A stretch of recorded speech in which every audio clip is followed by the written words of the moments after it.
This is part 2 of the garden update, which is mostly my tomatoes and sunflowers. We're going to start with the black creme. Black creme doing black creme things, putting off this gigantic bloom. And then this is my Marglobe plant, looking bushy as ever. Pretty much all of my tomatoes are putting off blooms already, which is really exciting because this is a lot sooner than I had blooms last year.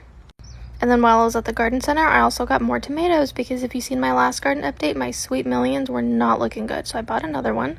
I think my other ones were just too small to endure that 40-degree night.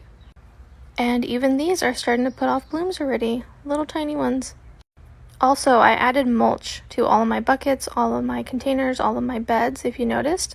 Because last year I did not use mulch and I did have to come out here and water like every day, sometimes twice a day on the really hot days because the soil would just dry out. So not only does mulch help to retain moisture, but it also suppresses weeds, which is great because get lots of those in here too. And then we have my indigo blue chocolate tomato, which if you guys also see in my last video, you remember the top was like black. It was like completely black. It's not anymore. It looks normal. There's still kind of a purple hue to it, but that's how it's always looked. It was really odd how it was completely violet last week. But anyways, here's my Roma. I did come after I recorded this video and prune off all the bottom leaves that are like crusty and crunchy. I just don't like when the lower leaves are touching the soil. And then here we have the Kilimanjaro white marigold, looking great. I'm really excited for this to finally bloom. This is another new plant that I got at the nursery. It says it's a determinate and the variety is Bella Rosa. I currently have 2 of these in my garden. And then we have one tiny marigold popping up. That is all I need.